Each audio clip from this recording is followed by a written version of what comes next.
Hey everyone, welcome back. To CaboAdventures 101, episode number 6. Today we're going to talk about immigration, and we're kind of going to do a high level of immigration because there's a lot to it. And let's start off with your story in immigrating to Mexico. So, when we decided to move this way, actually, it was prior to that because we bought our property. And my mom is a Mexican citizen. She was born and raised in Guadalajara.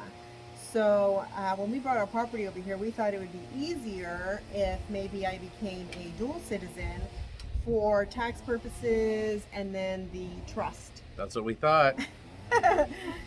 No. Anyways, but that was one of the reasons why we decided to do the dual citizenship. So we started the process in California. My mom took care of her stuff by getting her birth certificate in order.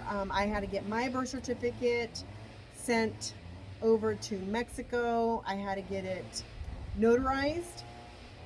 That's Is that the apostille? apostille is what that's called. So whenever you do go to to go get your birth certificate, you ask for that specific. You have to have the seal. You have to have it. It's very specific, and then you send that off to Mexico, and then they start the process with getting all your necessary paperwork done. Because you have to get a Mexican birth certificate, I have to get a Mexican birth certificate, even though you were born in California. yes, and that's very different because sorry, I was getting a phone call and it kind of distracted me. So that's kind of different because they actually go by your maiden name. So I am now Olivia Jimenez, which is super crazy. So all my stuff, when it came back, my birth certificate, mom's birth certificate, everything like that, my birth certificate was Olivia Jimenez. So anyways, I had to make an appointment with the consulate in California. You don't do it in Mexico. You have to do it to your nearest one that you have. So I made an appointment to get my INE number, which is your number that you need. Is very important here in Mexico if you're a dual citizen or a citizen here in Mexico. It's your voting card, and you have to have that for everything. So I made the appointment once I got all the information from Mexico. We made the appointment there in town. It took about 2 weeks to get the appointment. The day of the appointment, you have to make sure you take all necessary paperwork, which I have notes because it's so much to remember. It is my mom's birth certificate, and mom at the time had an older birth certificate that they couldn't read right because what they do is they scan it, and all this paperwork comes back to Mexico so they can approve it.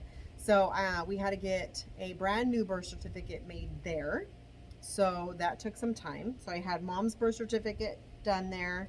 I had to take my American birth certificate that was notified or apostillado, apostilled. Tell them about the date because that was important too, right? It has to be fresh, a fresh one. It has to be a fresh one. So you cannot say you became a dual citizen a year ago. That is unacceptable. You have to have one that is pretty fresh and new, and it has to have the seal as well. So, anyways, so that, what else? I needed my ID and my passport.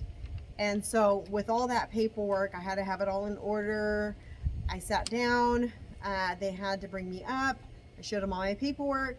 Well, because I didn't have a ID for like a Mexico ID, not the INE, but a separate ID, in order to get the INE, I had to do that as well. So there's it's a big process once you go, but if you have all your paperwork in order, if you're a dual citizen, then it'll be easy peasy. It just takes some time. So once I was in there, it took probably 4 hours of just getting up. Oh, you need this. Oh, getting up, and then you needed that. You know, of course, the birth certificates that needed to be fresh and new for my mom. I had to get that done. Then I had to get a separate ID for myself. So I had that done. And then after that, it was, they took all that paperwork, they seal it, they send it off to here to Mexico's consulate, and then they in turn approve it. So that's why they want to make sure every single paperwork is in order. It's what you need, because they will reject you. And then you have to start the process all over again. So that took about a month to get my ENA in the mail. But after that, it was, well, I won't say it was easy peasy, but after that, it keeps changing. It keeps changing. Yeah, you have to be up on all this stuff. But the good thing is, and Jay will get into this, is that we hired somebody when we got here, because it was too much. We couldn't remember everything. We didn't have, the necessary paperwork. And so she was very good about giving us ABC. This is what you need. So anyways, that was my experience of getting my ENA card in California.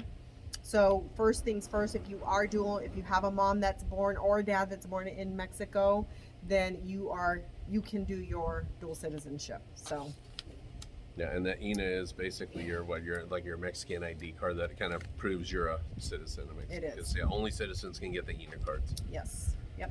Yeah. And then another thing is if you have that and you're coming down here and you are seeking some sort of like temporary residency or permanent residency, or you're going to go through with your obviously your dual citizen, keep in mind you're not coming here as a tourist anymore.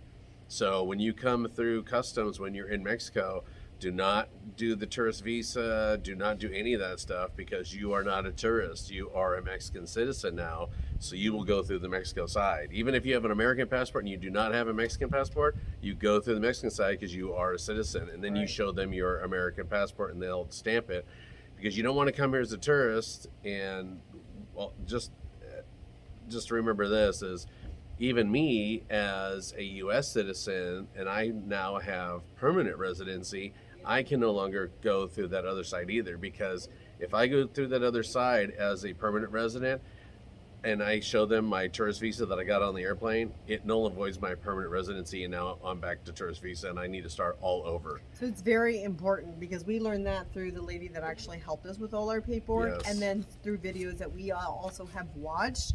But I didn't know that prior, so thank God it didn't mess me up. But I was coming. You can't lose your citizenship, Yeah, luckily. I was coming as a tourist, and then I thought later, I was like, what am I doing? And actually, the lady that helped them with their permanent, she said, you need to start going through the Mexican line. And hallelujah, because literally that is easy peasy. There's no one in line, and you just walk right through. So instead of being in line with like hundreds or thousands, it's easy peasy.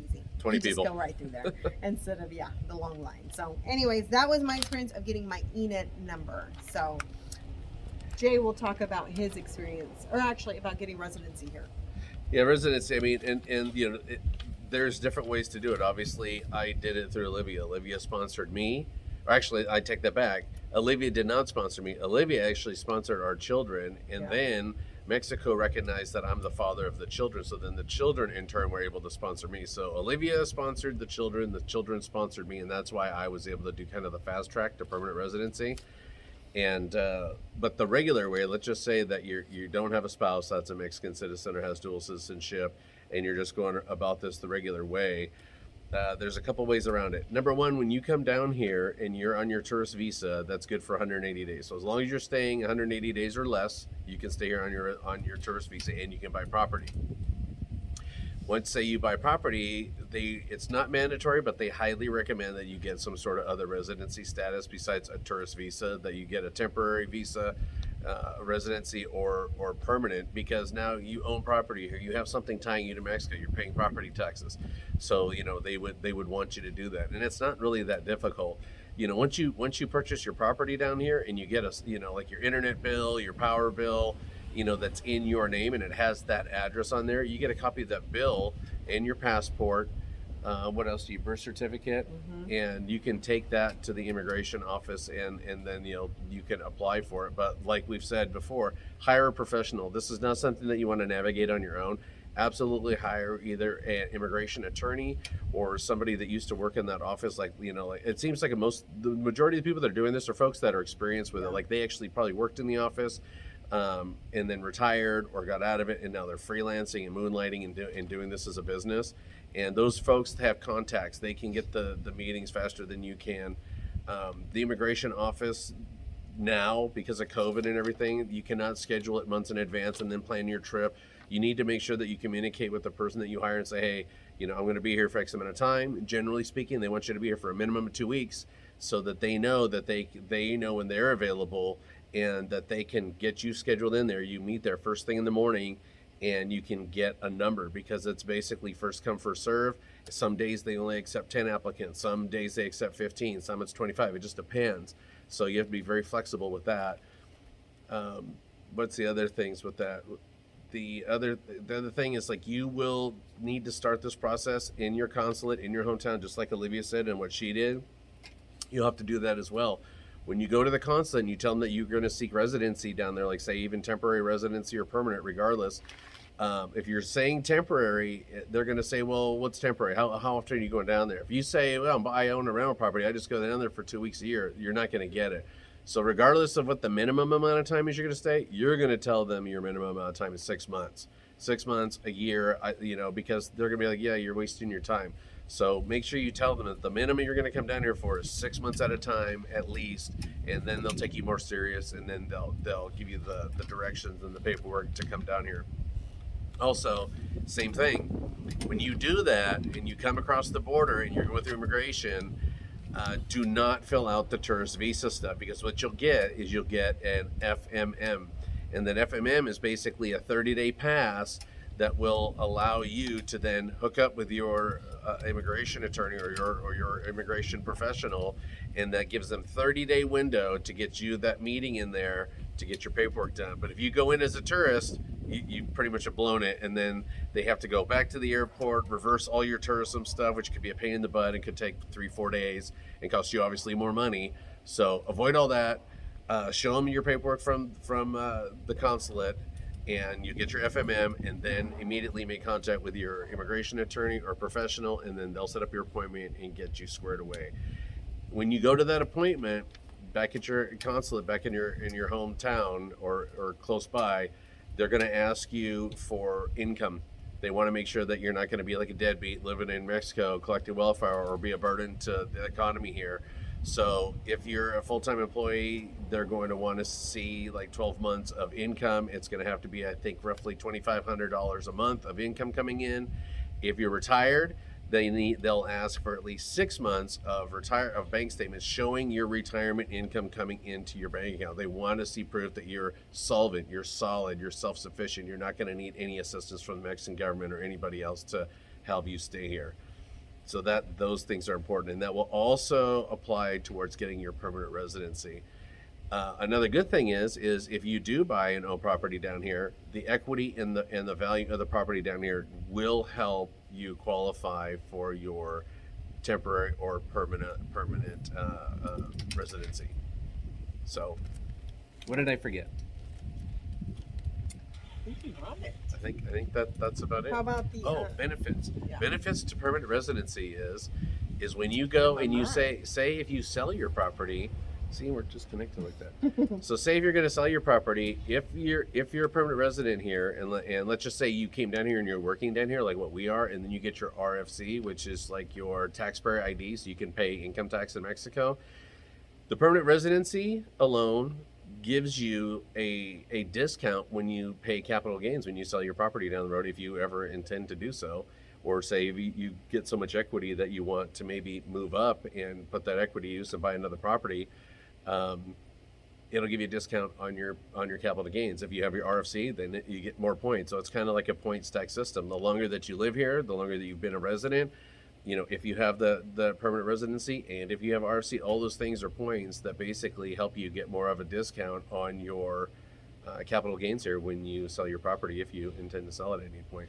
And it's also the only way that you can become a Mexican citizen. You have to be permanent resident you have to have residency here for 5 years, and you at least have to be a permanent resident before you can apply for Mexican citizenship. Yeah. So just something to consider. Yep. Yeah, and you also get discounts around town. True. If you're a Mexican citizen. You have proof of this? If you have residency. Or residency.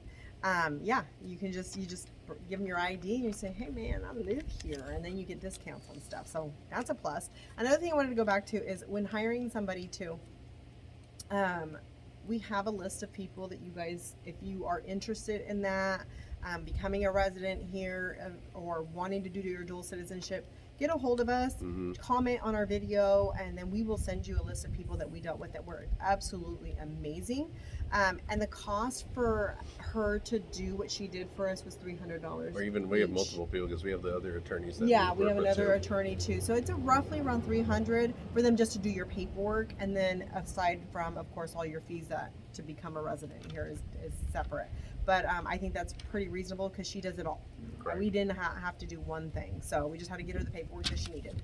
One thing I do want to add though that I did forget was when you get your temporary residency here, like you have to renew it. So the minimum amount would be 12 months. So 1 year, 2 year, 3 year. Once you hit the 4 year mark, you either need to decide to be a permanent resident or you need to leave the country. And so those are your options. So if you're here 4 years, you've never left, you need to make up your mind at that point. And in most cases, if you're retired, you're coming back and forth. Maybe you don't want to be permanent. You're like, hey, look, I'm not going to be down there that long. Or, you might come down here for work. You get a work permit, and you get a job offer. Your company will sponsor you, and it might only be for 12 months because that's what your contract is. So that's another thing to keep in mind is if you do temporary, you will have to renew it every 1, 2, or 3 years. And then at the 4 year mark, either, determine, am I going to be here the long term and not go back to the States or back to Canada? And do I want to stay here longer and become permanent, or am I going to leave?